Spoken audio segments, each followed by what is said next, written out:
When Apple debuted the HomePod in 2018, it was already late to the smart speaker game. Sure, the company has never worried about tardiness, choosing instead to focus on being the best. Unfortunately, that wasn't the case with its first attempt. The HomePod sounded good, but it lacked a lot of the basic functionality and voice assistant smarts the likes of Amazon and Google offered. Apple has spent the last 5 years improving both HomePod and HomePod Mini, adding features like multi-room audio, multi-user support, and an intercom tool. In 2021, Apple discontinued the original model in favor of the $99 HomePod Mini. But now, the larger version is back with a familiar look, but lots of changes on the inside. Like the first, the new HomePod is best suited for those who've committed to Apple's ecosystem. So if that's not you, I understand if you don't want to go any further. If it is, just know that the company has given its speaker a lot more tools than it had at the launch 5 years ago, including more capable assistants from Siri and more smart home abilities. Plus, the second generation HomePod is $50 cheaper. If you were hoping for a wholesale redesign with the new HomePod, Apple undoubtedly disappointed you. However, there are a couple noticeable changes upon close inspection. First, the speaker's touch panel is now slightly recessed like the HomePod Mini. On the original version, that panel sits flush with the top rim. Second, the power cord is now detachable. This means that if you have an issue with that very necessary component, it should be easier to get a replacement. If you have excellent vision, you might also be able to discern that the 2023 model is 0.2 inches shorter at 6.6 inches tall, if they're sitting side by side. On the inside though, Apple made a host of changes. Both versions have an upward-facing woofer and a group of tweeters around the bottom. For the second generation, Apple reduced the number of tweeters from 7 to 5, angling them slightly upward, where previously they were almost perfectly side-firing. The company also cut the number of voice microphones from 6 down to 4. And perhaps the most important change internally, Apple swapped the iPhone 6's A8 chip for the much more modern S7, the silicon that powers the Apple Watch Series 7. Despite the lack of changes on the outside, the second-gen HomePod is a better speaker because Apple has been improving it and the HomePod Mini over time. The company added stereo pairing and multi-room audio alongside AirPlay 2 a few months after launch of the first-generation model. Multi-user support and audio handoffs were added in 2019, and the intercom feature arrived ahead of the HomePod Mini in 2020. And in 2021, HomePod gained the ability to play any TV audio via an Apple TV 4K over eARC and both spatial audio and Apple Music lossless streaming. So many of the key features Apple is chatting up on the new HomePod are things it has been slowly adding since 2018, and many of which, I'd argue, should have been there from the start. When we reviewed the original HomePod in 2018, one of our biggest gripes was with Siri's limited abilities. Sure, the speaker sounded good, but the lack of polish with the voice assistant made it seem like a work in progress. Apple has done a lot to improve Siri over the last 5 years, so a lot of those issues with the original have been fixed. First, the HomePod, like Siri on your iPhone, is capable of recognizing multiple users. Personal requests can allow it to peek at your calendar, notes, reminders, messages, Find My, and more when you ask.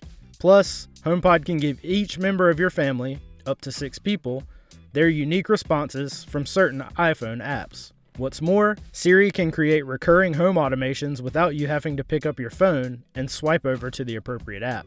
Even with fewer microphones to pick up your voice, the new HomePod doesn't suffer any performance setbacks. It's just as capable as ever at picking out your voice, even in a noisy room. And while playing music with voice commands used to be limited to Apple Music, services like Pandora, Deezer, and several others can now be controlled via Siri.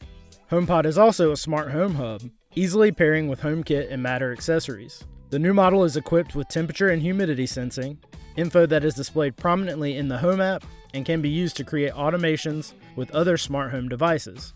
Sound recognition is arguably the most notable new feature that Apple is debuting with the new HomePod, but it's not ready yet. It can listen for smoke or carbon monoxide alarms and send a notification to an iPhone, iPad, or Apple Watch. From there, you can check in on what's happening via an audio feed or camera. Audio quality wasn't an issue with the first-gen HomePod, and it's still great here. But like the first version, Apple's choice for tuning won't appease everyone. There's a continued emphasis on voice, so things like vocals in music or dialogue on a TV show or movie take center stage. At times it's fine, Though, with some genres and content, it leads to a rather subpar experience. Don't get me wrong, for the most part, HomePod sounds outstanding, especially when you put it up against other smart speakers. The fact is, many of those don't sound very good at all, so Apple continues its track record for making a device that has serious audio chops and smart features. There's ample bass for bombastic hip-hop beats, while electropop gets enough low end for its synth-heavy rhythms. Thanks to the HomePod's excellent clarity, detailed styles like bluegrass and jazz shine. Sometimes the bass is a little too subdued for metal or full band country, and the vocals too forward, but overall, it sets the standard for smart speaker sound.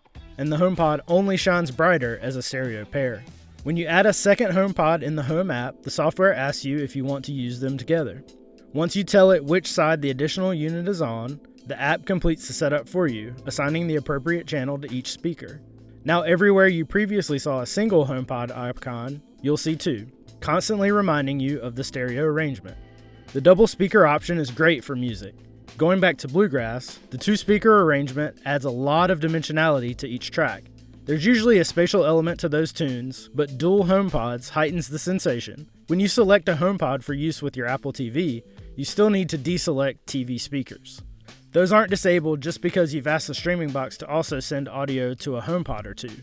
TV audio with a stereo pair is fine, but I can't see using a single unit for the same purpose. In a multi-room setup, you might want to send the sound from a live event like the Super Bowl to a solo speaker, but having just one as your lone living room audio from a TV isn't a great experience.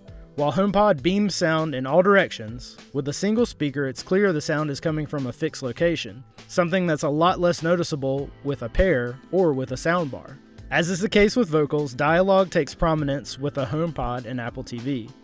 At times it can be slightly muffled when watching things like live sports. Honestly, if you're looking to improve your living room audio, a soundbar and sub is a better option.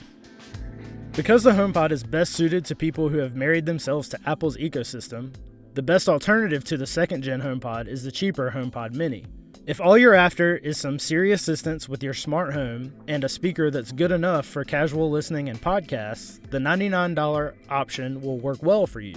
Plus, Apple just unlocked the smaller speaker's inactive temperature and humidity sensor, and it's due to get sound recognition too.